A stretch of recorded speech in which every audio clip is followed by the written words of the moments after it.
What's up, Warport family? Your boy C-Dub here. Another Saturday, another Auburn loss. We will talk Auburn's latest loss to the Missouri Tigers. And what does Auburn do next? Where do they go from here? We'll talk that and more in today's edition of the Weekend Tailgate. This is the Weekend Tailgate. Brought to you by Golden Cast Iron. C-Dub. I Joe. Be Will. By G.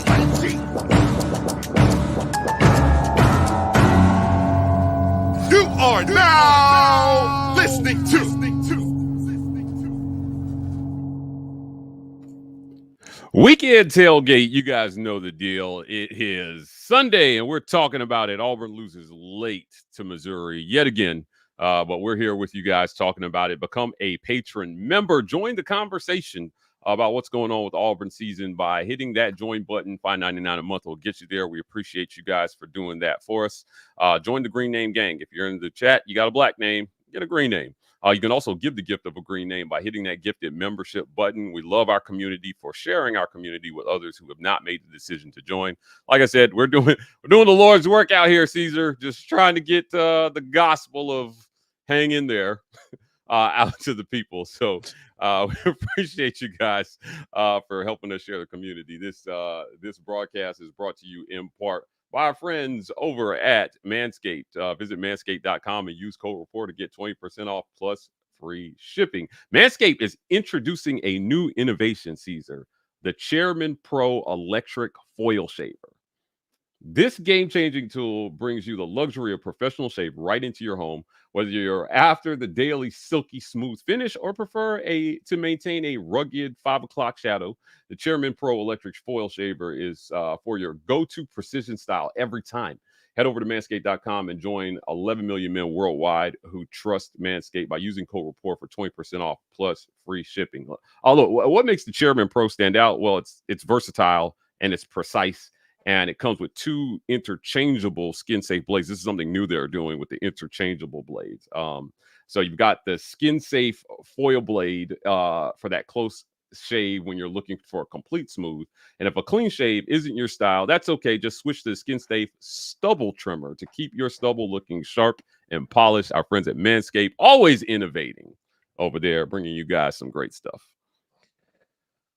Not some great stuff coming from Auburn. Love that. Yeah. On the fly. Me and Mike, and as well as a few others, were on the post game. We encourage you guys to go back and watch that. I know it's been tough to kind of dial back into Auburn content given how the season has been going, but just some thoughts, Mike. It's another day after Saturday. Any more thoughts about kind of what we are witnessing in this season? Obviously, this has not been what people close to the program, inside of the program, as well as fans of the program have expected. What do you make of this? And can anything be salvaged? Yeah, look, we said it before. 2-5 was going to be really hard to bounce back from. This felt like a must-win game for Hugh and for Auburn football if they wanted to make a bowl game. Now they're going to have to do something spectacular to get to 6 wins from 2-5. You've got to win 4 out of the next 5, which include Kentucky, a surging Vanderbilt team who is now 5-2. They're the opposite of you. You got ULM, which, again, you should be a win, but we'll see. And you've got Texas A&M and Alabama. Now, Texas A&M is a home game. Alabama is a road game. It doesn't seem to matter home or road this year. Auburn is just finding ways to lose games. That's it. We're going to get into some of Freeze's comments after the game here on today's show. But this is tough. I think this is really tough for Auburn fans to swallow. I know that it felt inevitable. Now, after special teams scored, it was like, okay, one more touchdown will win this. And it was there. Like, you didn't spend a lot of time in the red zone, but it was there. The pass was missed. And, that's how we got here. So we've got to figure something out here. If you're Auburn, what message are you sending to your team if you're Hugh Freeze about what you're playing for this season now? Is it pride, right? Are you still saying, hey, guys, we can still make a bowl game. We can still pull this together. We can still beat Kentucky, ULM, Vandy, Texas A&M. Right now, Texas A&M would be a massive upset the way they're playing, it seems.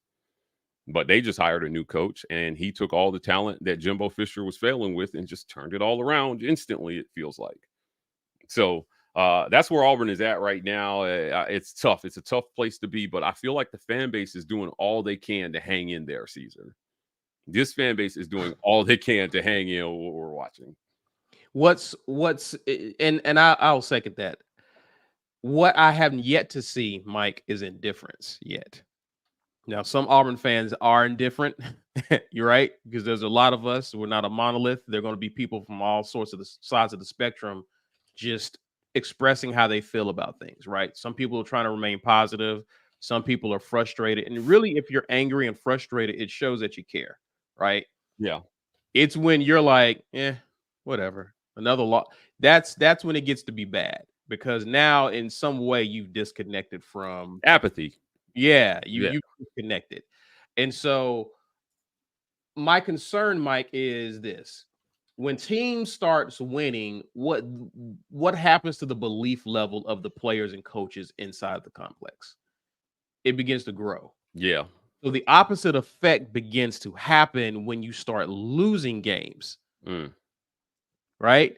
And you're bringing in kids from programs that they're used to winning, and so I'm concerned about the bottom falling out for this team, because one thing has not happened, Mike, with this team is that this team has not been blown out of games. And I think that's what's been so frustrating with some of the losses. And when we say these are winnable games, Auburn is there.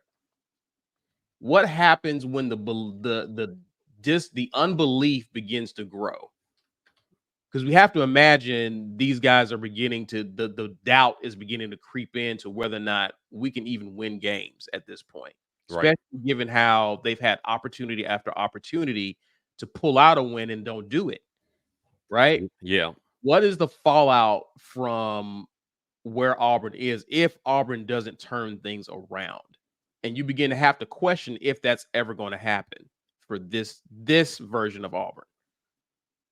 Yeah, I agree. We're questioning, what happens when you get even more of the talent that you brought in this next recruiting class.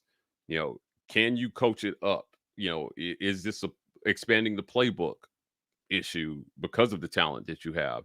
How much is this limited by the play of the quarterback? Because you can say what you want about Peyton Thorne. Late in that game, and we'll talk about this in a second, he made a throw that would have essentially ended Missouri's comebacks, right? And the pass was just dropped by a G5 receiver that you brought in. Now, you guys know, you've watched the show. I have not been super high on Robert Lewis. I've gone back and forth about whether he's an SEC receiver or not. And I just feel like there was a better guy to put in that situation for that catch. Two critical drops by two receivers you have not been high on, actually. Sam Jackson was the other one who dropped a critical third down pass. Would have put them in field goal range. And that 3 points would have mattered in this game. So he's going over the assuming middle. Towns makes it. Correct. Yeah. But like I said, the opportunity wasn't there because he didn't make it.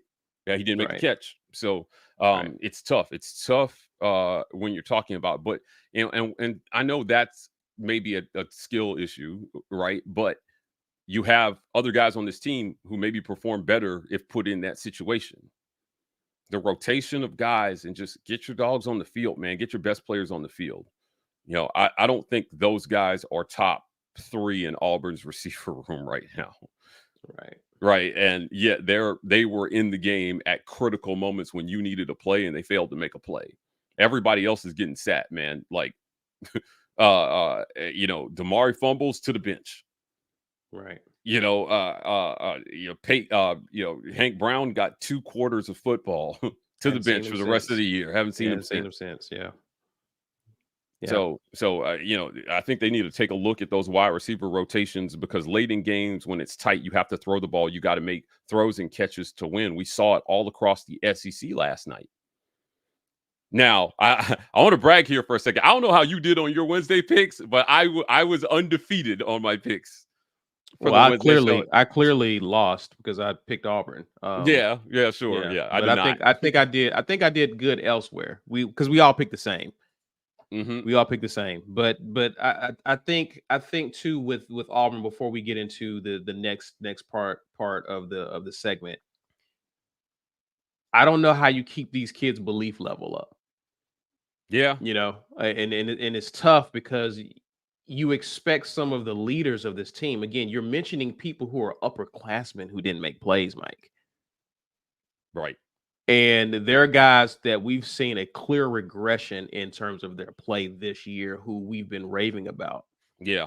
I am shocked at Keontae Scott's play this year. Yeah. And I hate to single him out. But but again, we expected him to put something on film for scouts this year. This was the next step of Keontae Scott's progression. Yeah, he was supposed to be a leader and play this year back there in that backfield. I agree. Yeah. It's we got his friend of the show, obviously this Ike's guy. But we've got to talk about it. He's not playing well. And I think if you asked him, he'd tell you that he's not playing well. So there's just got to be some accountability. And even with his struggles, still on defense, I don't have a whole lot of criticism for them, because the yardage totals look phenomenal in terms of what they're giving up every game. Let me pull this up here before we move on. I just want to pull this up here real quick. So, on defense, in terms of total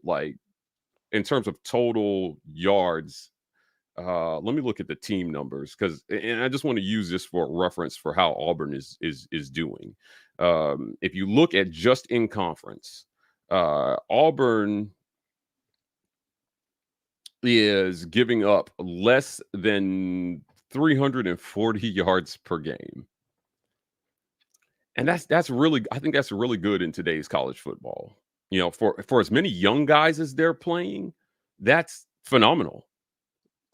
Yeah. In my book. Yes, you can improve in some places. The defenses I don't know if the defenses in the conference are just shining right now, because the only team giving up more than 400 yards per game right now on defense, it looks like, is Mississippi State.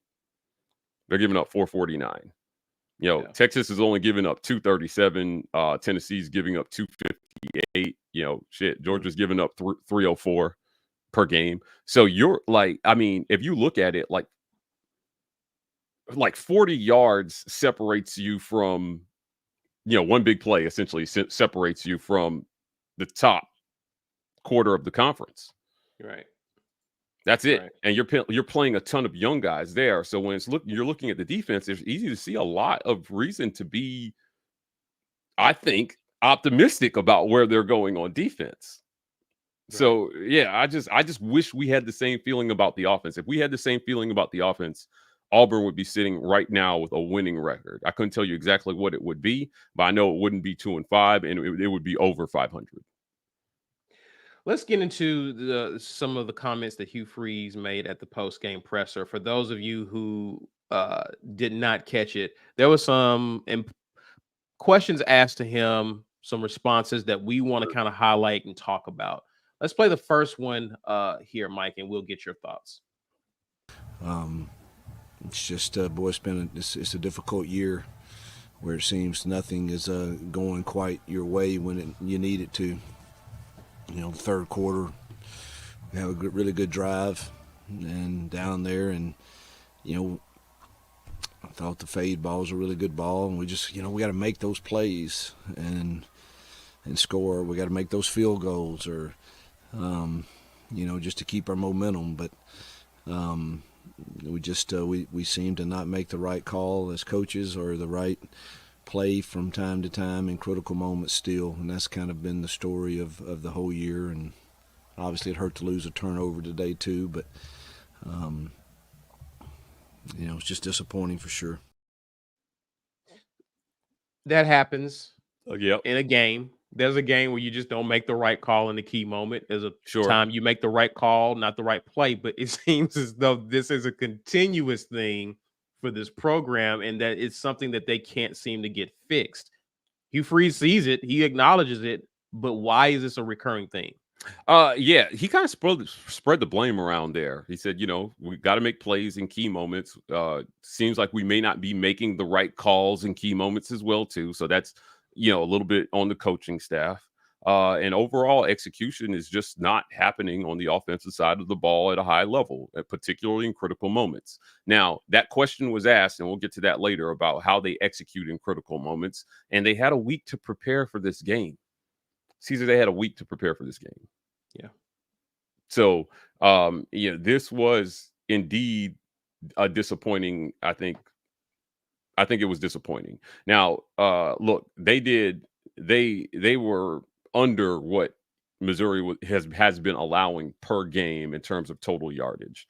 This is a Missouri defense that it can be got, but like they're only allowing 273 yards per game. Auburn did, markedly less than that. I think closer to like 258 or something like that. But they didn't do well. And you're just seeing that the plays are there, right? Like another 20 yards might win this game for Auburn. I want to put that in perspective. Another 20 yards might win this game for Auburn. Robert Lewis makes the catch. Sam Jackson makes the catch. You'll possibly have 10 more points on the board there, and this game is over. So you're not good enough. You're not creating enough separation. You can't play from behind because you can't score. Right. You can't score. Red zone offense has been absolutely putrid so far this season. And that's the thing. This Auburn team only scored 10 points with a Missouri team that kept giving them opportunities to score. Right. Brady Cook went out of this game. When Brady Cook went out of this game, and I tweeted it, as soon as he came back, I was like, crap. Like Auburn failed to score on that drive where Robert Lewis didn't make the catch and then Towns missed the field goal, and then Brady Cook came out of the intensive care unit and led them to a scoring drive. Yeah. And then I knew the game was over. So they got a gift. They got a gift with him going out early in the game. It took some pressure off this defense. Obviously, he's a really good quarterback. And what we're seeing in college football this year, particularly in the SEC, is we're seeing good quarterbacks struggle early and bounce back in the second half. Auburn doesn't have that. Think about this. Think about what an awful first half Carson Beck had versus Alabama. In the second half, he came out and looked like a Heisman Trophy winner. Yeah. It was nuts. And they came back it was almost the most epic comeback we've seen in quite some time. They held a lead, and ultimately they exceed. And then again, think about yesterday. Georgia was beating the hell out of Texas. Quinn Ewers came out at the half.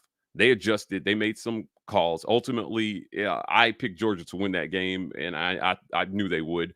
But Texas had got it rolling in the second half of that game. We saw Quinn Ewers look like a different quarterback. Ultimately, Georgia just has too many dogs, no pun intended. But Auburn just doesn't have that. If they get behind, they can't play with a lead. They can't play from behind. And at the end of games, when there's a final drive to win the game, which it feels like they've had 3 or 4 times so far this season. Yeah. In the final 5 minutes, Auburn has had a drive at least 3 times, maybe 4, to win the game, and they've been unable to get anything done through the air. It was you don't throw the ball over the middle. Oklahoma, this game 3. Yeah, you don't throw the ball over the middle nearly the entire game. And then at the end, man, I cringed watching Rivaldo Fairweather get just absolutely murdered over the middle on that throw, set up to just get destroyed. It was a clean hit too. Shoulder to the midsection. Knocked him down, man. I'm glad he's okay. But you're not doing that the whole game, and then you're trying to do it in critical downs when they know you're going to try to do it. Yeah.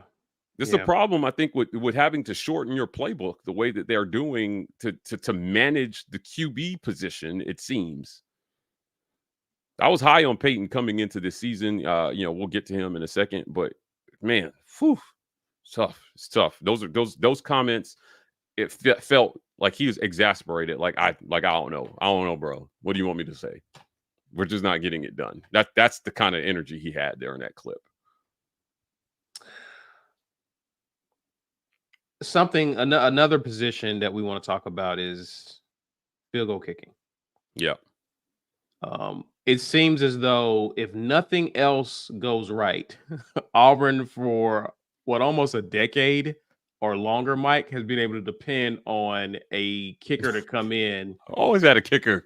Yeah, like that's something like we may lose, we may not even score a touchdown, but we got 9 points because our kicker went 3 for 3 or got us some points on it. I think it was one time we had like 12 points or something worth of field goal kicks in a game. Facts.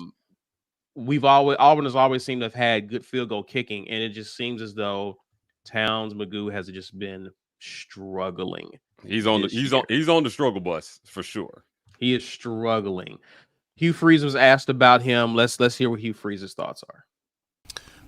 No, I don't think anything health wise is troubling him. Just he was in a kicker slump, I guess you'd say, and hopefully Not sure what happened there. Yeah. No, I don't think anything health wise is troubling him. Just he was in a kicker slump, I guess you'd say, and hopefully probably Towns is closer. Alex is closer health wise for some shorter ones probably, and probably have to look at that too. So Hugh Freeze is considering looking at that. Maybe. I was told that he was available before the game, but they made him available. They're managing him, and if it's a health thing, and I don't know how close is he? Is he that he's close, but is his health at risk? Like I have so many questions about McPherson. But you're losing games, and 2 kicks would have won you the game here. You're losing games, man. Yeah. So, from 30 in, get them off the bench. Now, we don't like to bash kids. But we've taken Peyton to task. We've taken Keontae to task. Towns, buddy, you got to make a kick. That's your job. Yeah, you don't have to tackle anybody. You don't have to catch a ball. You don't have to throw a ball. You just do one thing. Make a kick. They're not even supposed to touch you. They're not supposed to put hands on you. Yeah, just make a kick. You got to make a kick. This team, I just can't help but wonder if his struggles aren't they just feel symbolic of everything that's just going wrong with this team right now? Yeah. Now, you asked the question on our post game, and I want to revisit it. Is there something deeper going on where psychologically, even your kicker is struggling to make chip shot field goals at this level? This kid kicked like a 55-yarder to win the 8A game, and we were like, "Oh, we got a kicker you." Right. Yeah, he can't make a field. That was. I had questions. I was like, I know that they picked up some yards there on the play before to kind of make it closer, but I always wonder with him, like, would it be better to put it in the middle of the field for him rather than having kick it from the hash? Devil in the details, Caesar. The devil in the details. So it's tough. It's tough watching this and thinking, oh man, we don't want to get down on Towns. However, he failed his team on Saturday. He failed his team on Saturday. And again, the losses that we've had, you're talking about 1-score losses that Auburn has suffered. So these kicks are magnified even more because he's missing. It's not just a game where he had a bad game. Players have bad games, Mike. But this has been an ongoing thing for him in various moments where he's being called, his number's called, and he just doesn't come through when Auburn needs him to. Yeah. That begins to creep into a kid's head as well. I mean, he's young. This is a young player. So again, confidence is key or critical for players like him. And you just hope that this doesn't continue to be a trend for this kid. But I'm curious to see how they handle that position moving forward. Well, look, everybody else is going to the bench. Like Auburn hasn't benched them because they feel like they don't have a viable option right now. Right. So like that's where we're at with Towns. It's, you got to score touchdowns and you got to keep him. If you're depending on him to win you a football game, that seems like a losing proposition right now. So I get there's so much going on here. It's really, really difficult to look at any one player and say, God, if this guy were better, Auburn would be winning games. But it's widespread. There were a number of people, like if Robert Lewis makes the catch, Town is not in that position. Right? Mm-hmm. That ball went right through his hands. In real time, it was hard to see what happened there. And then when they replayed it, I was like, oh, it was a perfect throw. Caesar, it was a perfect throw. Yeah. And Peyton is good for a few of those a game. He made a perfect throw to Cam Coleman when he was open. He made the perfect throw to Robert Lewis. Yeah. We had media personalities telling us that Robert Lewis was going to lead the team in receptions this year. And I know what that was predicated on. It was built on the thought that, Peyton Thorne would take check downs and hit slants, and Robert Lewis was the perfect receiver for that. Right. So, if Malcolm's in that situation, does he make that catch? Why isn't he ready to be in that situation right now? He was making plays for you all over the place. I don't know that I've seen him drop a pass yet. Or Cam, again, as someone who hasn't had a lot of targets based on the fanfare that he had coming in. Yeah. Like, I mean, he's a Ryan Williams type talent. Cam is. It's got to be killing these kids. Watching now, I know Alabama lost, and much to our pleasure. Enjoyment. yeah, for your viewing pleasure. Here's another Bama loss before November. But Ryan Williams is starring. I think he had like 6 catches for 78 yards or something like that. That's a boring day for him. That's the type of day that if Cam Coleman has, Auburn wins the football game. Yeah. So they're just not. The players are not. You're limiting this thing. What's crazy was as I was watching it before that pass to Cam, I don't know that they took one shot beyond 20 yards down the field in that game. Before the pass to Cam, not one pass beyond 20 yards before that. Right. So that they were really, really limiting themselves offensively. Missouri was not respecting the deep ball. Finally, you hit it over the top, sure. But they clearly didn't respect it. They felt like they could get after him, and they did. So, you've chosen. I have a hard time really being critical of Peyton in this one because it just is. There's nothing we can say that hasn't already been said. That's the quarterback they chose. Yeah. So what else are you going to say about Peyton? We've got to look at the other guys. Towns, come on, man, make the kick. I mean, we're old enough to remember. What was it? Was it Wes Byram? Or the LSU game? Yeah, where he went down there and missed like 5 Vaughn, kicks. I think. Yeah, John Vaughn. Yeah. Right, and they lost in overtime. I know that was a horrible day for him. And Vaughn was a pretty good kicker. But again, he had a day. Right. Yeah. This is a couple weeks, it feels like, for Towns. Yeah. So get the sports psychologist in there, man, and figure out what's going on. For kickers, it's usually mental. It's not that he can't make that kick. We've seen him make that kick, but he's got to get his mind right. And if you're Hugh Freeze, the little things, I guess just the little things. You had a bye week, maybe this should spend some time on your kicker and making sure he was good because these struggles didn't start this week. Maybe they did that. I don't know. But if they did, obviously it didn't work because he missed a chip shot. You make that. Auburn has 20 points, and the end of that game, you're managing that last drive very, very differently if all things play out the same. where you just have to get in, and having a kicker who can make a 50-yarder, man, when you need it is so crucial in today's college football, man. Come on. Yeah. Auburn has to have that. Like, these are the small things that if they have, maybe there's a win or two more on the schedule, you're struggling to score. Yeah. Yet another game Auburn loses where you can't reach 21 points and your offense put up 10. Defense gave you 7.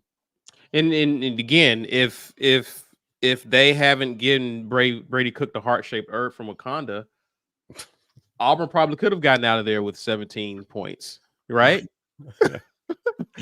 Because that's basically what they gave him. Yeah, right? yeah. They gave him a vibranium boot on his ankle, pretty much. Yeah, because I was like, yo, they definitely shot him up with something in the locker room, because all the reports was, he was unlikely to return, him and the running back.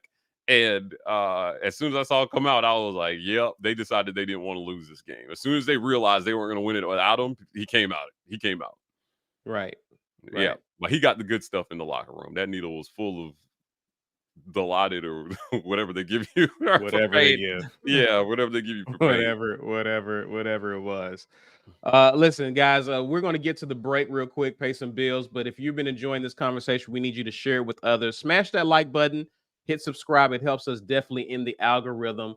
We're going to pay some bills and come back and talk about some of the other comments that Hugh Freeze made in the post-game presser. This edition of the War Report is brought to you by our generous sponsors. The Opelika Rage Room in Opelika, Alabama. The Rage Room is a place where anger and stress find their ultimate release. Call or text 334-777-6688 to set up a session today, or check them out online at opelikaRageroom.com. Golden's Cast Iron. Whether you work out, grill out, or chill out, you deserve the best life possible, and Golden's Cast Iron is here to provide the tools to help you do it. Check them out at goldenscastiron.com.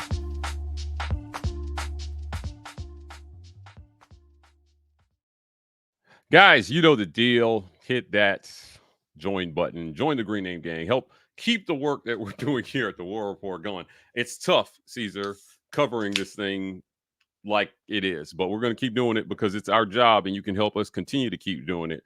We got some home games here in a couple weeks, and we'll be live down there. So we cover live. Ike might be headed to Lexington for the Kentucky game. I'm not sure if he's going to make the trip for you guys, but we're hoping he's going to be in the room. You can help him get there by hitting that join button, $5.99 a month. Also, you can give the gift of the War Report by hitting that gifted membership button. We appreciate you guys for helping expand our community in this way. We've seen some memberships given away already, so please, let's keep that going. I want to thank our friends over at Vintage 2298 Restaurant and Butcher Shop. Our guy, Chef Randall Baldwin, is cooking up all the good eats. So Auburn's offense may not be eating, but you can eat by visiting Vintage 2298 Restaurant and Butcher Shop. Get the steak. Every cut of steak they have, the filet mignon, the sirloin, it's all fantastic. Just great food there and great people. So we appreciate them for sponsoring the show. Now, look, you may not have joy in your heart, but Joy Mode can help you get some. Visit tryjoymode.com to get 20% off plus free shipping. Guys, let's call out the obvious. Everyone wants to head into the bedroom with confidence, feeling like the best version of themselves after another Auburn loss. The problem is sometimes you don't convert that 4th and 1 in crunch time. Joy Mode's got you covered. Convert that 4th and 1 by taking a Joy Mode packet, putting it in about 8 ounces of water, and boom, first down for that ass. Visit tryjoymode.com and use code report to get 20% off plus free shipping. That's joymode.com. Our friends at Joy Mode bringing us, helping us do the hard stuff here at the War Report. Pause. All right. Hugh Freeze getting into, well, let's get to some of your comments. You guys have been patiently waiting. Lawrence Robinson, appreciate you being here, man. Long-time supporter, says bench Peyton Thorne for the rest of he said the rest season. of the season. That's been a popular sentiment amongst Auburn fans. It has. Tiffany Byers just gifted 5 War Report memberships. Appreciate you for doing that. Dread Pirate Robert says, literally no educated reason to continue to play Thorn. Nothing personal, but we've got the future to start building towards. Let some younger guys take their lumps under center. Thoughts about this? Problem is, if you kind of sent a message that Hank Brown may not be your future. So, what's going to change that's going to make him suddenly have faith in Hank to take over the starting job? Yeah. If you still feel like Peyton gives you the best chance to win now, I don't know how that changes after the season. And you're going to have to do some work to that offensive line. Obviously, Percy Lewis is struggling, guys. We'll talk about that. Yeah, he's struggling. I don't know. I hear you on the young guys, Dread Pirate Roberts, but you have to be very careful about not hurting the confidence of your young quarterbacks, especially if you have systemic issues that you're trying to work out. Players, you cannot expect a guy like Walker White to come in and he's not going to save you, and you can really, really hurt his development by throwing him out there in this chaos. I'm not for it at all. Now, he's got, and maybe what they're waiting on is to make sure they're getting pretty close. You got 5 weeks left, right? So after another week, if they haven't played, you don't have to worry about burning red shirts. So like I think Hank technically he still can preserve his red shirt. Am I wrong about that? He played. He might be close. He played in A&M.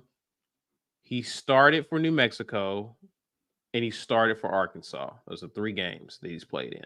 And was there another game that he played in where he got in garbage time earlier in the season? No, it was just A&M. Okay, so Auburn lost against Cal. That was week 2. Or did he already burn it? Like, did he have a red shirt last year? I don't know. Yes, he redshirted last year. Redshirted last year? Yeah, he's not trying to save a year eligibility. Yeah, so I don't know, man. I just don't know. I don't think that they think that Hank is the answer. He recruited him, certainly. But after him, there's a lot of questions got to be answered about quarterback after the season. I mean, I get that, Mike, but what I've seen in Hank, I think there's something there that he could work with him. And I don't think you have to shrink your offense down this much with Hank, because I think Hank is willing to make some of those throws and he can make some of those throws. I just think freshman, so he will make some mistakes. But again, you're there to develop the QB position. So at some point, you can't develop from the bench. So if he is going to make his living with transfer QBs, yes, your point is well taken and valid. Yeah. If you're a developer of QBs, develop them. That's what we hired you to do. Cal Sweat with the super chat says the only wins left in the season is to play and teach freshmen and sophomores. Don't count on a winning season equating to winning this season equating to winning games. So he's a believer in playing some of the younger guys at this point.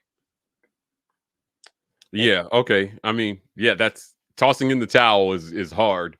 It's going to be a hard sell. But it's going to be a hard sell, and that could hurt you in other ways. So let me ask you this: since we're there, if you're Hugh Freeze, I guess you're trying to determine, okay, my seat is going to be hot, but what level of heat do I keep my season at? Right? Do I warm up my seat because I threw in the towel before November and start playing younger guys, or am I showing a concerted effort to try to win games still, even though I have it and I'm really close? Does that make sense what I'm asking? Like, I think if you're Hugh Freeze, you kind of want to continue throughout the season with what you feel is your best chance at winning. Yeah, I agree with that. I think that you continue out. You just have to try to win football games. And if you think playing the younger guys actually helps you do that, then so be it.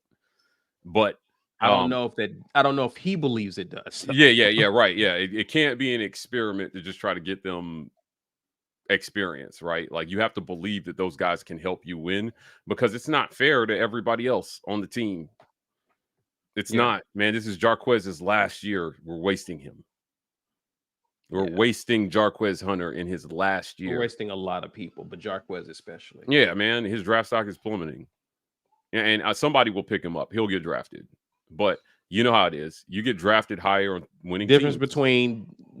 between day 2, early on day 2, and late in day 3. Yeah. Like if somebody's gonna get a fantastic running back for almost nothing because of what's going on here, it's going to cost him millions of dollars. Yeah, that's the problem that I had last season with the whole play like essentially building for the future the whole season. Like, no, dude. yeah. Like there are guys who their future is now, and they're playing for you now. You hoped that Jarquez was going to be the start of offensive skill players getting recognized and drafted higher. Like, it's a travesty what happened to Tank. He was voted first team preseason All SEC. Yeah, Everybody knew he was a dog coming in. Absolutely. On this team, think about that. On this team, with the low expectations and where they got voted in the preseason as a team, your running back got voted preseason All SEC. Media members, coaches, everybody recognized what a dog Jarquez was, and that he was probably the best returning back in the SEC. He might be the one hurt the most by what's going on here on offense. Right now, he had the most to lose this year. Yeah. Anthony Long says, does opposing offenses look for Keontae Scott when they need a big play? Yeah, I mean, I hate this question, but I appreciate you asking it. Yeah. I mean, at times, after yesterday, yeah. Yeah, I mean, at times you're seeing guys just not get their head around on the ball at all, ever. It's just kind of pushing guys out of bounds, letting the ball hit. We're not playing the ball. Yeah. The defensive backfield. Yeah, Jaron, like if he turns around, he has an easy pick on one of those plays he broke up. Easy pick if he just turns around, and it's tough to watch. It's tough for him because he's a safety. You would think if anyone sees the ball or locates the ball, it's them. The safety, yeah. So right.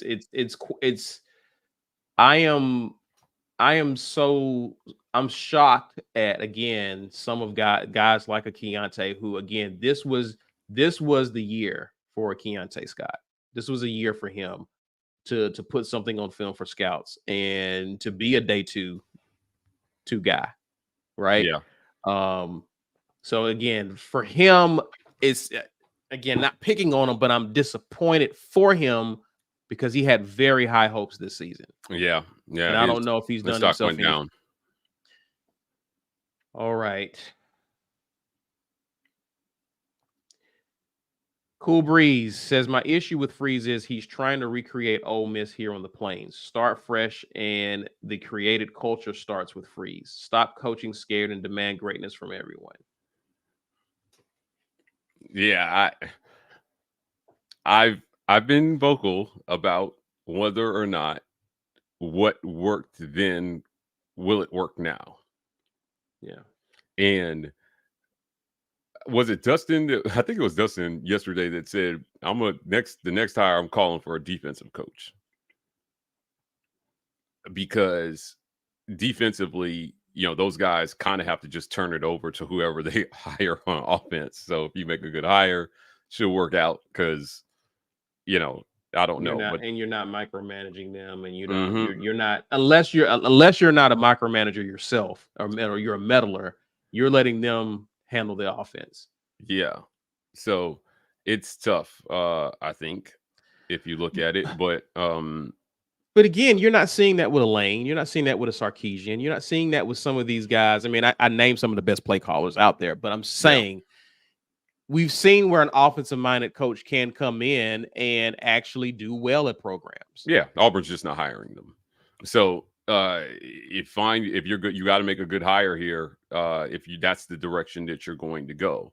But man, I keep bringing this up. I asked DeBoer at media days, like, essentially what I was hinting at was, are you prepared for a coach to evolve? Because what you did in the Pac may not work in the SEC. He had kind of a defiant answer that was like, well, we do what we do, and we feel like it's worked everywhere, and blah, blah, blah. And here they are sitting here, Alabama with 2 losses for the first time since 2007 before November. Saban's first year. That was the last time they had 2 losses before November. And there might be more L's on that schedule. Really? I thought they had it the year they played us. They played Auburn with Cam. Not before November. The Okay, key so is the key LSU before, game was in November. correct. Yeah, like so. Okay. Yeah, I went back and looked. You talking 2010? Yeah. Right? Yeah. The other 2 losses came after October. Gotcha. Right? Yeah. Okay. So 2 losses before November is Gotcha. pretty historic for them. It's been a really, really long time. Talking about 17 years. But your ability to evolve as a coach is what determines your longevity in this game. How has Hugh Freeze evolved as a coach since his time at Ole Miss? Because, he had Malik Willis and he had a couple good years at Liberty. That program was unheard of. Like, it's unheard of now. No one's talking about Liberty. So Yeah. you have to speak to the job he did there. So there was hope that he could come and do some of that in the SEC with Auburn. But the same way, I question whether what DeBoer did, his success in the Pac, would translate to the SEC. Yeah. I have the same question. Now, obviously, DeBoer inherited a much more talented roster than Freeze inherited. So, his results were a little better out of the gate. Right. But, this is a radio show I do every week, and I love my guy, DJ Jones. But he was singing after the Georgia game. He was singing Jalen Milroe's praises as a Heisman frontrunner. And I was like, I'm still not there. I don't give a damn what you say. Well, you're not there today. Yeah, well, this is what I expected for him to come back down to earth, because they had some tough games coming up, man. And consistency is difficult at this level when you are going against the best defensive minds in the country. But if you can't evolve what you're doing, good luck. Right. So I don't know. Sustainable. It's just not sustainable. And the defensive coaches are so good. The talent is so good. Like they eventually they would figure it happened to Gus. Yeah, eventually they figure you out. Yeah, they figure you out, and then you're dead in the water. Especially if you don't have that next level athlete. Cam Newton. Yeah, for sure. Fire Freeze just gifted 5 War Report memberships. Thank you, sir. Yes. Travis Wilson with a $1 super chat. Thank you. Lance, if we missed a comment, just try to drop one and we'll see if we can find be it. on the lookout for it, Mike, since I'm on a different screen there. Lance Morgan, welcome. Fire Freeze with the $5 says, what if Hank had that second half to get it together in him and they pulled him after the first half of his first SEC game? What if? Yeah. That's the biggest problem that I had with them pulling. He's saying, what if they had left Hank Brown in that Arkansas game, and then he came out and lit it up in the second half? We never got the chance to see that, and you lost the game anyway. You didn't give this man a whole SEC start. He just came out and he said, I've seen enough football to know what direction that was going. Have you? You haven't seen Hank do it. Right. I did not. Like I was telling my good friend Zach Blackerby. I said, Zachy Black, they better give him I don't care how it goes. Just let him fail all the way in this one. Like you did the other guy. Yes. If you're going to give him the whole game to fail. Or bounce back. Better quarterbacks have done it. He could have done it. I think he could have done it. I didn't like that. I didn't like not giving him that chance. And now you feel stuck with Peyton because you made that decision to pull him. And yeah, I just, maybe he wouldn't have, maybe he would have. I just would have liked to have seen it. I wanted that for Hank as well, too. Right. So if he goes back to the bench, he could be like, well, that was my chance and I blew it. We don't know if he really blew it. Yeah, if you watch Aaron Murray's breakdown of that game, he tells, yes, he had 3 interceptions in the first half, but it was like 1.5 on him. Like one of those was a really good play by the DB that he said, hey, listen, that was the right read. Yeah, like he peeled off his guy and came back and covered the guy underneath. It's hard to be mad at the quarterback for that. Right. So if he only throws 2 picks, do you leave him for the second half? Right. I don't know, man. It just felt like the margin for error for him was so small that man, I don't know. Like I said, we can move on, but yes, I feel you. Rick Cazenave says the most disturbing comment, this is all I know. Does that sound like a $6 million, referring to Hugh Freeze? Does that sound like a $6 million SEC head coach or 60,000 for a high school head coach? If true, he says he has no idea what to do. And that's kind of apart from what Hugh Freeze has said, it looks like he doesn't have any answers at this point. You're staring at 2-5, and you had a shuffle in the QB room. You've condensed the offense. Mm-hmm. Still not producing the way you need to. I don't know if he has any answers. Like the proof is what you see in the stat sheet and on the record books. Right? Yeah. Look, I hope you get some media training after the season. Yes, I mean, because these sound bites are killing me. But I understand his frustration, but it's what you get paid to do. So you are your own headache at this point to some extent, because what we're seeing is the direct result of decisions that were made after the season ended until now. Every decision he's made as a head coach has led us here in some form. So you can't run from that. You own all of it. This is all I know. Okay, well, all we know is Auburn has 5 losses and it's not even November. We're still firmly in October. There are still 10 days to 11 days left in October, and Auburn has 5 losses.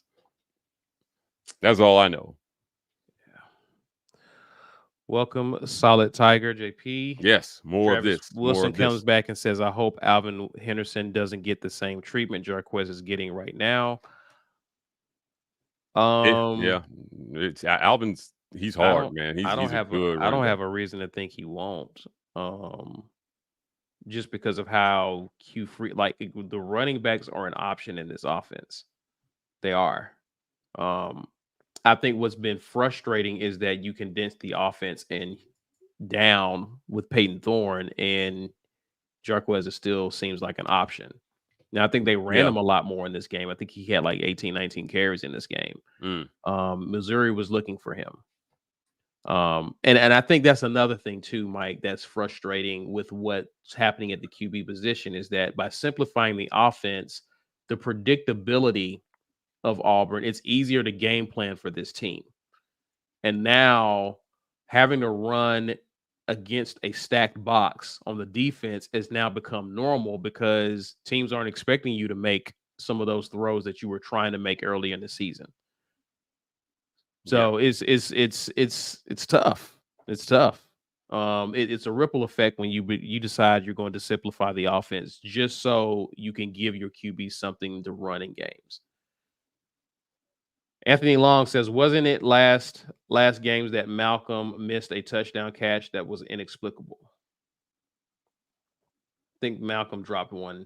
He did have. You're right, Anthony. He did have a drop. Yeah. He did have a drop. It happens. Yeah, I'll take him over Robert Lewis in that other situation, though, any day. I can live with the freshman making the drop. It's hard for me with these other guys. So Nina says the Carlson brothers have raised expectations, but be honest, so Nina, Auburn has always had good kickers. Yeah. Even before the Carlson brothers, it predated them. Yeah, right. And it was one guy. Duval when we were in college. Damon Duval. He was the last everything specialist. I think. Yeah, Auburn he kicked off. He was punted. Field goal. He even he did it all, man. Damon Duval was a dude. Yeah. I think he had some other issues off the field after.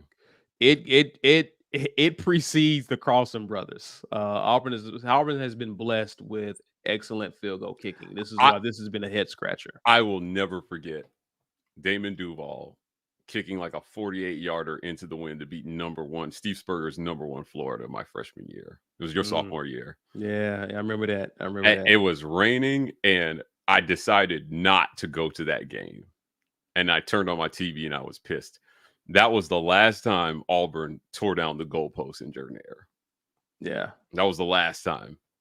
I remember, I think it was West Bynum kicking the field goal in the swamp, and he was doing the chomp. Yeah, that was like 05, I think. I think it was 05. It was after Campbell and them. It was interesting. That was an interesting kick there. So the Carlson brothers, yeah, they definitely have raised expectations.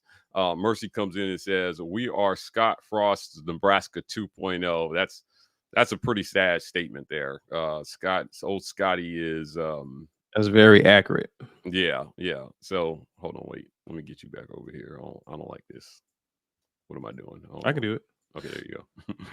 That's very accurate, by the way. Yeah. We do feel like it does feel like Nebraska. Meanwhile, Nebraska is what, 6-1, 7-1, something like that. Yeah, they started a freshman quarterback, and it's working out for them. But very different league, folks. Very different league. Doesn't work out too well in the SEC. Alamo Tiger Grad says Hugh only had 2 practices during the bye week. Does that send the wrong message? They had an extra work to get things back on track. Is that? Do you know if that's accurate, Mike? He only had 2 practices. Well, he said that they went no contact in one of the practices that week. I don't know. I don't know if this is accurate. Okay. I don't know if this is accurate, but I know what he's referring to. He talked about what they did Tuesday, Wednesday, and one of the days, I think they went no contact. And just kind of, he may have been, for health reasons, they may have gone no contact. But look, how you manage your team in the bye week is super important. And they needed this bye week to get it together, and they came out and it was more of the same. I would argue that they regressed after the bye week. Statistically, they regressed. Coop, the creator, says, I think with the players we have, we should be running a pro style kind of offense like Georgia. Cater to what you have. Yeah, is that Peyton's jam? Pro style, you think? Maybe? Is that even Hugh's jam? Yeah, like, can he do that? He would have to, that would require him to evolve as a coach into something that he has not done. Yeah. So, I don't know how does that work? I don't know if he was capable of that. Yeah, it would be difficult, I think. Especially if he's a system coach. If he's run this system wherever he's been, wherever he's, coached, that's a tough pivot to do that in a week or 2 or 3. Yeah, man. I think it was disappointing to see this team come out and put up fewer yards against Missouri than they did on Georgia. The first few drives was disappointing to me because it was just more of the same. More of the same. Well, you expected to see them attack Missouri in a way that, again, I wanted them to look prepared. I wanted them to look sharp. I want them to look like they've been on a bye week. They come off a bye. I don't want them to look like they're going into a bye because they're tired, fatigued, and all that's beat up. I want them to look fresh, and they did not. Yeah. Caesar, in the last 3 losses, Auburn put up 431 yards on Arkansas, 482 yards on Oklahoma, and 381 yards on Georgia. For perspective, right? It's a regression. Yeah, it's a regression. And then you come into this one and you end up with what ends up being 286 yards of offense. But this is my fear, though, Mike. The offense wasn't Georgia was the first time that they began to take things away, right? They began to water down the playbook. Oklahoma, Arkansas, they were still trying to run everything in the offense. Auburn, the predictability of this offense wasn't there, so there were opportunities in this offense. I fear this trend is going to continue, and you argue regression, but I just think you kind of handcuff this team because you don't have confidence in the QB to run the offense. That's fair. So I just think when you do that and you put that on film, defenses know how to stop that. Yeah. And the element of surprise is gone. Georgia hadn't seen it, so it took them a minute to kind of get used to it. But once they figured it out, Auburn couldn't do much. So yeah, I think that has a lot to do with it. Let's get to a few more comments from Hugh Freeze. He talked about the defense. Defense has been catching some heat too from Auburn fans, and he was asked about that. Let's talk about that and see what Hugh Freeze has to say. Yeah, quarterback scrambles, explosive pass plays, and Yeah, doing the thing. you know, quarterback scrambles, explosive pass plays, and you know, just we give up a few right there at the end. There was another 3rd and 10. We played really too soft and gave them an easy throw to the chains. And you get a senior quarterback with, you know, talented receivers. That's going to be hard. And we're playing a bunch of freshmen back there. But I thought they played extremely hard and played well enough to win. We've got to score more points than 17 on a day like today. You have to score more points than 10. You scored 10. Yeah. Special teams gave you. Yes. They gave you an extra 7. And it was a muffed punt. So really, Missouri gave you that. Sure. Come on, man. 10, Hugh. 10 points. You got to score more points than 10. A touchdown and a field goal. That's what the offense produced. And, you know, I think this defense for its flaws is serviceable. Serviceable, Mike. I think this defense does what you needed to do. Right? It's comparable to a lot of the defenses in the SEC. The problem is the other defenses have complementary offenses that don't put pressure on the defenses to play perfect. Right? Georgia didn't play perfect against Alabama, or Alabama didn't play perfect against Georgia to win that game. Mm-hmm. But there was enough offensive firepower to where you still had a chance in those games. Georgia's defense didn't play perfect against Texas last night. Yeah. They had moments in the second half where they almost let them back in there, but when they needed a score, they got it. Yeah. They got the touchdown they needed to make sure that game was not in reach. They got in the second half, which is what Auburn needed. The touchdown they needed to shut Missouri out, they didn't get. Mike, one score. Mike, I was at a barbershop a few weeks back. Actually, no, it was this last week, and they were random. They were playing the Auburn LSU game from 2019. I think that was when Bo Nix's first year. Okay. And watching that defense, watching a championship LSU team with a historical offense struggle against Auburn in that game was amazing to see. Yeah.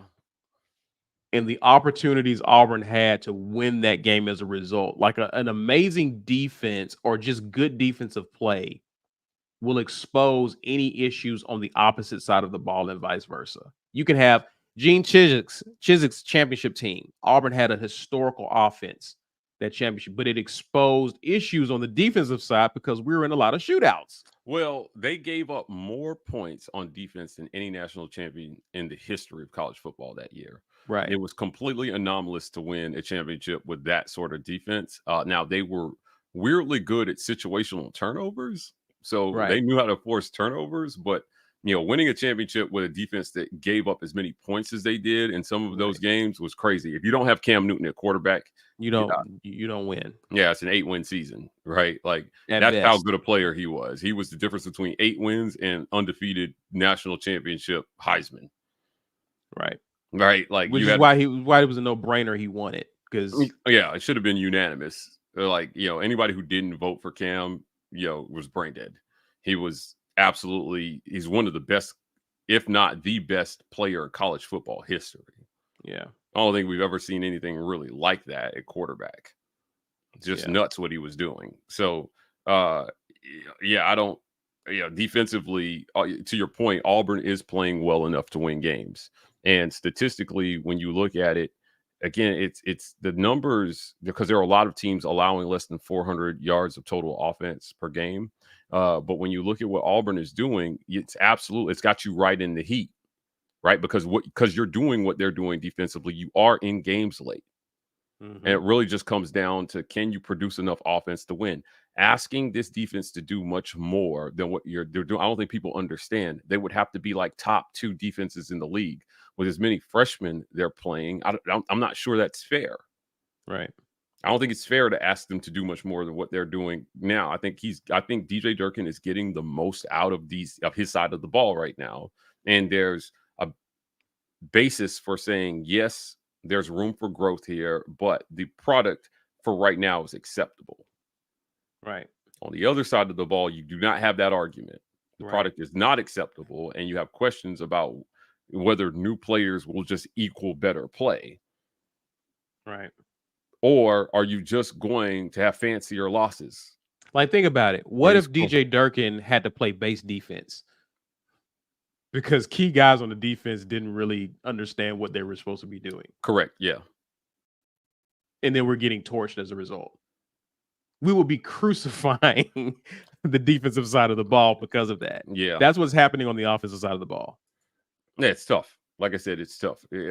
Glancing at these SEC stats here again, and I neglected to say, because Auburn is pretty much like middle of the pack in terms of like, total defense. But not a lot of yards separate the teams between like 7 and like 14.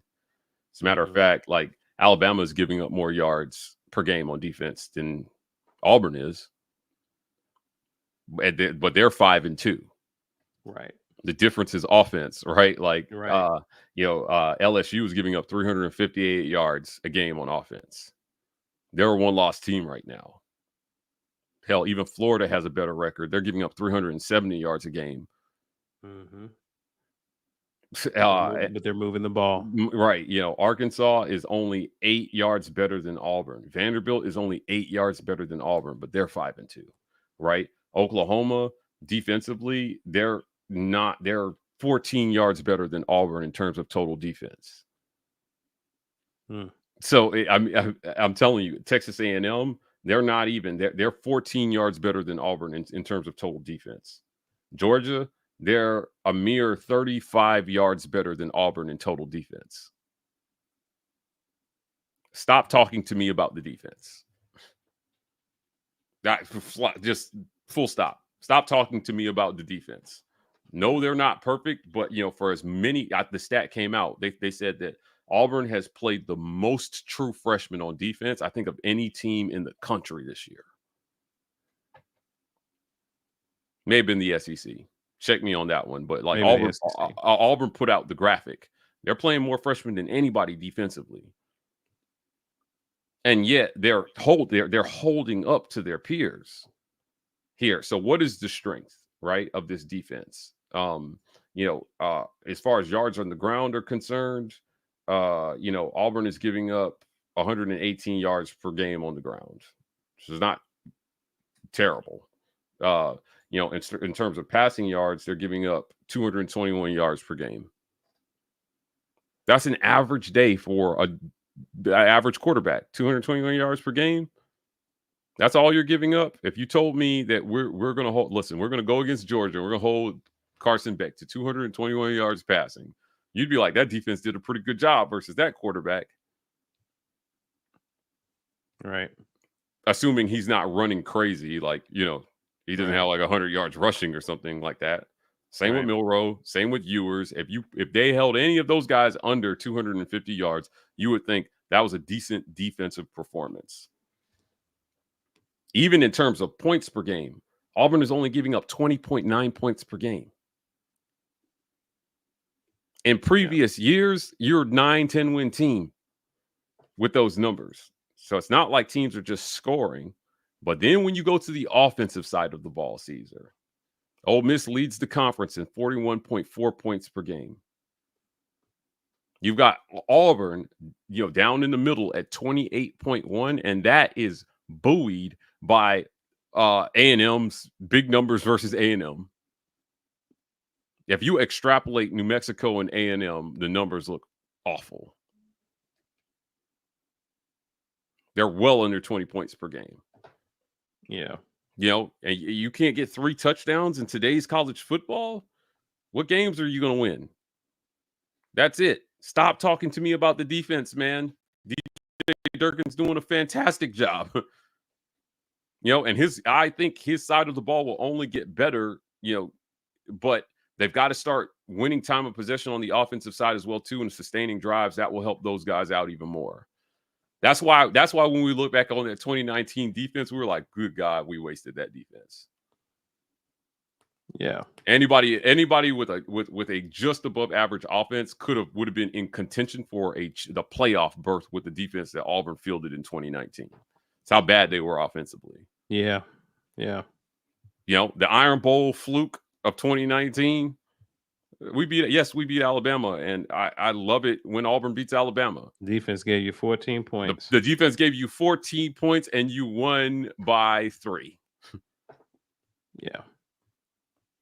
But offense didn't win you that game. Defense did. 2 pick sixes won you that game. One, Zacoby McClain caught off the back, and I think the other was Smoke Monday, right? Yeah. I left that game thinking, you know what? Alabama fans are going to be all right with Mac Jones. Because he still threw for 4 touchdowns. Right. What was the guy? Jalen Waddle was going nuts on us in that game. Yeah. Dude, he was putting up video game numbers in that game. And all I thought was, yeah, they lost, but they should feel really good about the future because Mac Jones acquitted himself well. He stepped in for Tua. Mm-hmm. So defensively, man, I'm telling you, defensively, I think it's there. I don't know. I know we got a couple more clips here. Yeah, let's just get one more. Hugh Freeze talked about making plays in critical moments, and this is something he's been talking about. Let's play it. Yeah, I mean no, I can't. I mean no, I can't. I mean we had one really good drive, and man, we go tempo play, we throw a screen out there, get 10 yards, get a holding call. You know, it comes back, and then we didn't block well on the perimeter on that series either, and would have had some more explosive runs, I think. And actually, that's the one we fumbled when we didn't block real well on the perimeter. No excuse not to hold on to the ball, but we could have blocked it better for sure. But you know, that was a really good, mature, old, experienced defensive line, and we knew it'd be tough to hold up all the time against them if we couldn't stay balanced, and they got after us when they had to. But you know, I thought we had a good plan for running the football and staying balanced, and probably should have took a few more shots on early downs. Looking back, that's, you know, you wish you would have, but there'll be 100 of those when you watch the film.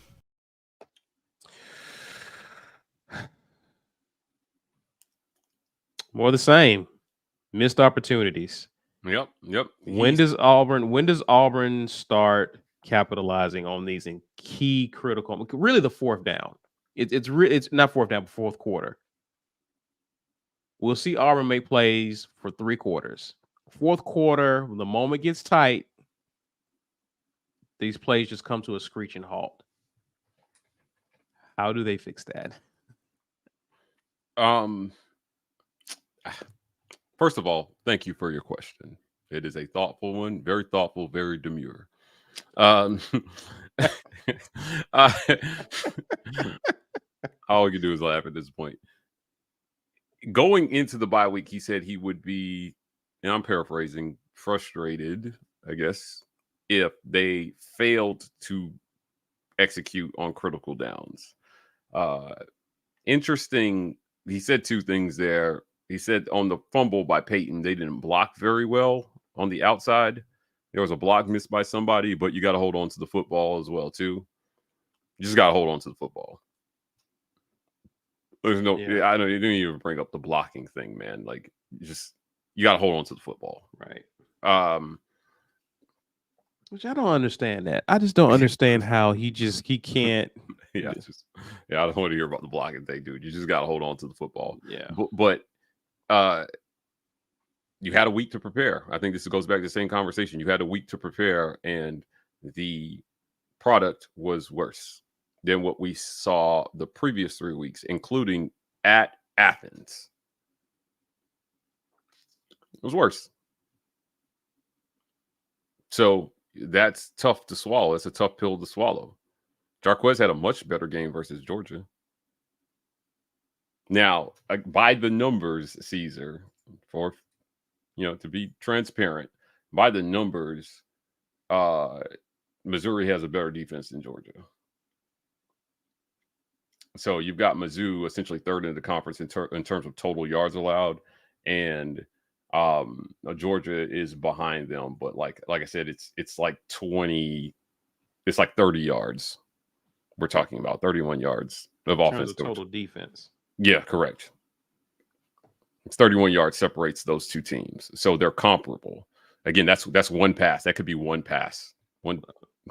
Yeah, scored 13 against Georgia and 10 against Mizzou. So Yeah, right. Like so, these defenses are comparable, but you put up 330 yards of offense versus Georgia in Athens, and if you put 330 up here, you may win the game. Right. That extra 40 yards may win you the game. Yeah, because of the issues Missouri had. Yes. The two catches, the drop by Lewis and the drop by Jackson might win you the game. Those were the differences there. Yeah. So this is getting difficult to watch. It's getting really difficult to watch. You're right in there. You're right in there defensively. Just offensively, it's just not going. And I keep going back to what you were saying. It was ringing in my mind, man. Like going to sleep last night. Is there a deeper problem here? That's not quantifiable in film and stats. Right. Going on with this program. I hinted at this. And you guys know how we do. Like we know a lot of things, and I'll never betray a confidence. But like, if there ever comes a time where Hugh Freeze is not the coach and he's fired for performance reasons, there's a story to tell here offensively. I just can't tell it now. So it points to maybe the deeper issue that people are wondering if it exists. I'm saying that it might, and I might have heard it already. It's just really difficult to keep watching this and thinking, I hope not, I hope not, I hope not. But there just could be. And again, not quantifiable in film and stats. Right. So, he said two things when he got hired. We do two things well. Everywhere we've been, we turn programs around quickly and develop quarterbacks. Felt like those were his strengths. Neither of those things is happening outside of recruiting. You turn recruiting around quickly, certainly. Right. But I don't know how sustainable that's going to be if you keep losing games like this. Correct. Yes. So at least he had that, because I think that if Harsin had a top 5 recruiting class coming in his second year, he's probably still the coach. He at least gets the rest of the year, because they're like, oh, we got to hold this recruiting class together. You don't want to lose all that talent. But I don't think there's any way they fire him if he had that to lean on. But, he took the approach that he took to recruiting, and I think it ended up costing him his job at the end of the day here. But, Freeze has got that at least. And I think, just the circumstances by which Harsin was brought to Auburn, Hugh has a much longer leash than Harsin ever could have imagined having. Yeah, for sure. He was the guy. He was the guy they wanted, right? Yeah. So he does have a longer leash. But I'm going to, like I said, if there's ever a time where he's not the coach, I'm going to tell this story. Right. And I think it will be eye-opening for a lot of people about why the offense is struggling the way that it is. So, yeah, I just want to see him do the things that he said he was good at when he got hired. Yeah. Which is QB development. Now, again, they've shifted the messaging on turning programs around quickly. And I'll remind everybody, the conversation was centered around the portal. I think you can do it faster with the portal and this and that. He said all that.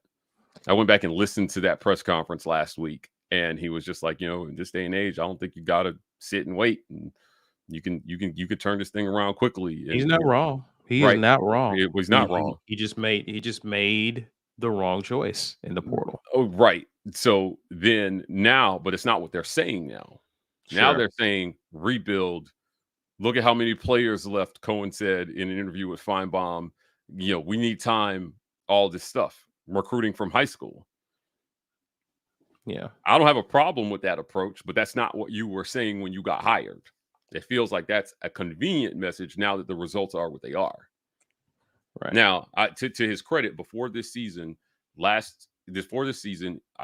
tell this story I think a few times, but I saw him on the court at the SEC tournament after Auburn basketball beat Florida for the SEC championship.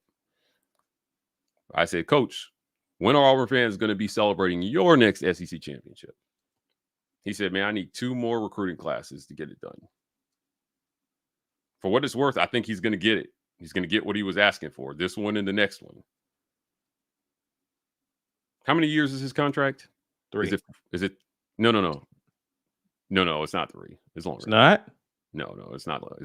I think he's set up so that there's no buyout after 3 years, but like, oh, okay. Yeah, I think his contract is maybe like 5 or 6.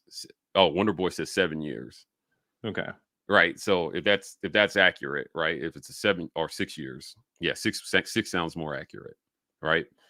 So he'll be going into year 3 next year, which means again 2025 and 2026 are the 2 classes that he said he needed, and then 2027 would be the like your absolute prove it year if you're still the head coach. 2027. I want that to sink into everybody. 2025, 2026, and in 2027 might be his absolute last straw if he gets the 2 recruiting classes that he's asking for. Because you got to get the guys from 2026 in and then get them on the field in 2027. Well, Mike, you got to hang on to the kids from 2024, 2025. Yeah, right. Yeah, so it's, I mean, you still could be at a net loss. Even in 2026 or 27. Yeah, I will be really interested to see if the results on the field don't improve quickly before the end of the season. If Auburn misses a bowl game, what is going to be the messaging coming from that athletic department? What's Cohen going to say? That's got to be something that we keep an eye on. I think that's going to be talked about here. How long is this leash truly? And at what point, if at any point during next season, does the seat start to get hot for Hugh Freeze? If there was, because again, your quarterback situation is what it is. And you normally say you give a coach 3 years. Yeah. You typically give a coach 3 years. Under these circumstances, I know a lot of fans are kind of over it, but you're going to give him 3 years. Yeah. So it's going to be really, really interesting to see. And how does he look recruiting wise? He's been having a lot of victories, but does he start falling prey to negative recruiting? Because there's some dogs in the SEC who recruit. Yeah, for sure. Be tough. And I said that yesterday. Does he lose momentum for the 2026 class because of what he's doing now? Yeah, I mean, if you're selling maybe that you're a quarterback away, and Deuce Knight committing kind of reaffirms that, yeah, maybe that continues to resonate with recruits. But that's what will hold him in until 2027. If you keep bringing in classes like this, at some point you're going to be held accountable for what you do with those classes. But when's the prove it year? With the true prove it year? Yeah. If we're buying the rebuild and you need time and all this stuff, okay, at what point do you say, okay, you've had enough time, you've got enough recruits, and the results on the field need to be better than what we're watching? That's why I think you go out and quarterback absolutely cannot be an Achilles heel for you next year. But Peyton's gone, and you're stuck with either a redshirt sophomore or freshman if you don't go to the portal. Redshirt sophomore Hank Brown, if he stays. Redshirt freshman. He's going to the Walker White. You know what I mean? He's going. Yeah. And you got to go get a dude. But you got to hope one's available this cycle. And and to get your guy, you may have to spare no expense. He's going to the portal. Yeah. So it's really, to me, that's what it really boils down to. Quarterback can't be your Achilles heel. You've got to remove that as a factor in this equation, and then see where you land. Yeah. If the wins and losses don't improve, absolutely the seat gets hot next year. He's looking for someone to plug and play into his system. But as far as developing a QB, he had an opportunity to do that this year, and he elected not to. Yeah. I don't know, with his seat being hot, he's going to risk it all on a kid a year or two removed from high school. I don't think he's going to do that. I think he's going to the portal. Yeah. Yeah. Desperate times call for desperate measures, and I don't know if he's relying on a kid out of high school to save him. Yeah, but you may end up where you end up because you're gonna, if the guy is a dude, other people are gonna want him, and other programs potentially may have a better situation set up where the money is equal, but you can point the talent, if he holds it together and nobody transfers, he could maybe just point to the talent and say, look, we're going to shore up the offensive line, and you're going to have all these 5-star receivers to throw to. Malcolm Simmons, Bryce Kane, Perry Thompson, Cam Coleman. They're going to have to load up the bag just to hang on to some of these kids. Yeah, right. Yeah, I'm worried about how they're going to do this. Yeah. So, and I'll tell you, of all the people in that room that I'm worried about the most leaving or staying, is Perry Thompson. Yeah. I think Perry's the one I'm worried about. Bryce, I kind of get, and I think he kind of maybe gets this situation and was willing to wait to develop a year. Mm-hmm. But, and he was here in the spring. Was he here in the spring? Yes. Bryce was here in the spring, right? Yes, Malcolm was the one who came in the summer. So you got Bryce, who seemed that he was like okay with waiting his turn. You brought in Sam Jackson. You brought in Robert Lewis. Next year, he's got to be on the field. Perry Thompson, next year, he's got to be on the field. Keandre Lambert-Smith is gone, but you've given him a year maybe to mature and get better. But Perry's the one I'm worried about the most. Yeah. Absolutely worried about that kid, because I think that he feels like he should be playing more, and he's not, and the product on the field is not good, and they're not throwing the ball very effectively right now, and you're really gonna have to sell to these guys that whoever they're bringing in is going to be better. That Percy Lewis, God bless his heart, man, he's just not doing well in pass, pro, or run blocking. Yeah. And you've got to go out and hit the portal and find somebody to help you shore up this offensive line, man. Yeah. So put it together. That those are, if you're Auburn, if they only pick up 3 people from the portal, a couple offensive linemen and a QB, you're solid everywhere else, really. You probably may need to go to the portal on the defensive side, maybe linebacker. I was speaking only offensively. Yeah. Offensively, you're solid everywhere else. Just, you've got great running backs. Shore up your offensive line and go get a quarterback. Yeah. So it's going to be, and you got some guys that are coming up too. The kid from California, DeAndre Carter. Yeah. Is he ready by year 2? Connor Lew's going to be, 1 year more, experienced, and, maybe there's some hope there on the offensive line, but, offensively, like I said, it's got you QB offensive line, and maybe that allows you to expand your offense rather than shrink it. So there are more opportunities for your skill positions, your running backs and your wide receivers there. Yeah. But you're right. You're absolutely right about holding this together, and the bags that may have to be dropped to convince some of these kids, because I think it's going to be a hard sell, and I hope they're talking to them now. I hope Perry's in his office. He's like, look, brother, hold on. We're going to go get you a quarterback at all costs. Yeah. Now, and I think maybe if Deuce comes in the spring and he tears it up, you're going to have that. You're going to have at least 2. Right. Right. You're not going to have a situation like that's the message you're going to have to tell those kids. You're not going to have a situation like what you had this year. Right. Think about Florida, where Florida was at. Graham Mertz put up great numbers last year. He did. But Lagway is clearly the more talented of the 2.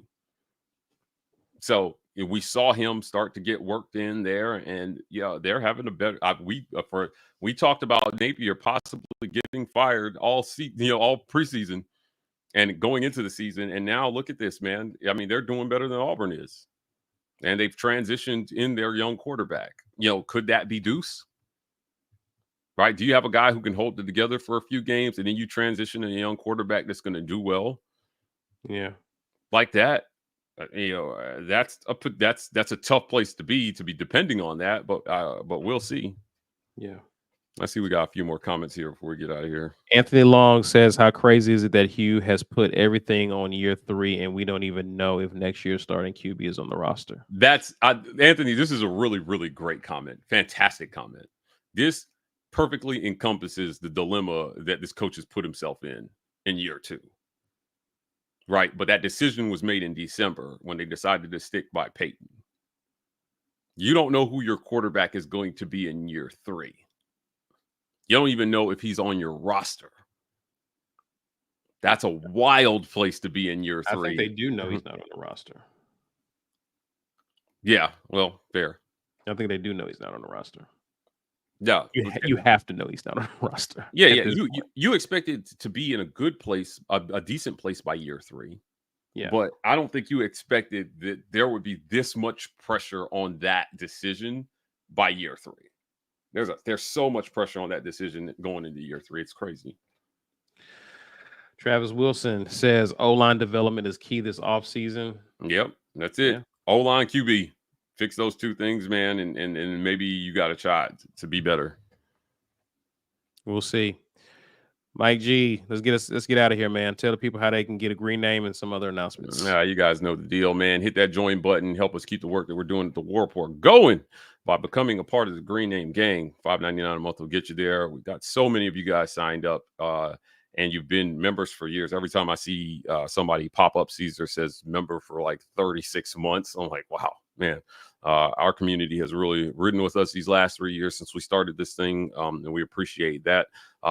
We appreciate everybody who gifted a membership on today's show. Thank you so much for that. I want to thank show sponsors Manscaped. Visit manscaped.com. Use code REPORT to get 20% off plus free shipping. Again, they got the Chairman Pro electric foil shaver going on over there for you. Always coming out with new innovative products at Manscaped. We appreciate them. And also Joy Mode, helping you enjoy life in a different kind of way. Try joymode.com. Use code REPORT there for 20% off plus free shipping as well. They're helping you get it on in the bedroom. Whether Auburn wins or loses, Joy Mode is there for you. Last but certainly not least, I want to thank show sponsor Rogue Shop. Visit rogueshop.com and use code REPORT to get 15% off your Rogue Shop order. Pain, sleep, stress, anxiety, whatever ails you in life, the Rogue Shop has you covered. I got Richard over there cooking up something different for you guys, but something that will help you as well. And check us out on podcasts, guys. Every single podcast network, the War Report is there. Bring you lots of great audio only content. So go on over to your podcast platform, subscribe, make sure alerts and downloads are turned on. This helps us so much. You guys have no idea when you do this, so that we can keep the work that we're doing here going. But we make lots of money over there on the podcast when you guys download those episodes. So even if you don't have time to listen right away, downloading it and making sure that it downloads to your phone automatically helps us quite a bit. So I know a lot of you guys are on Apple Podcasts. I think over 95% of our listens are on Apple. So please, if you have an iPhone, go on and turn that on for us. And if you enjoyed this conversation, please be sure to share this video. Oh, I'm sorry, Caesar. What's happened? Our title sponsor, Golden's Cast Iron. Guys, visit goldenscastiron.com/report and use code Get Your Weight Up for 15% off your weights and code TWR for $65 off fire pits and Kamado grills. Golden's Cast Iron has been a fantastic sponsor, probably our best sponsor. And they have been so gracious sponsoring us. We appreciate them. But lifetime products going on over there at Golden's Cast Iron. So we appreciate them. You can appreciate them too by visiting the URL here at the top of this graphic and buying something there. I've been using the weights at home for like rotator cuff exercises. My doctor's got me doing. It's kind of like a form of physical therapy, but they make them in those increments for you that you can use those light weights to work your rotator. Nice. Thanks, Golden. Nice. Again, if you enjoyed this conversation, please be sure to share this video, smash that like button, and please subscribe to our channel. We're on X and Instagram at The War Report. You can also find us on TikTok at TW Report. So please be sure to go out and follow us on those platforms. We'll be here throughout the week covering Auburn. Hugh Freeze has a presser tomorrow. We will definitely give you our thoughts on that. Mike G will probably catch up. We'll link up with Charlie 5 Later this week, we have the midweek report. So a lot of content coming your way. For those of you who are still engaged, we'll be here. Look forward to seeing you. Enjoy the rest of your weekend. And as always, War Eagle.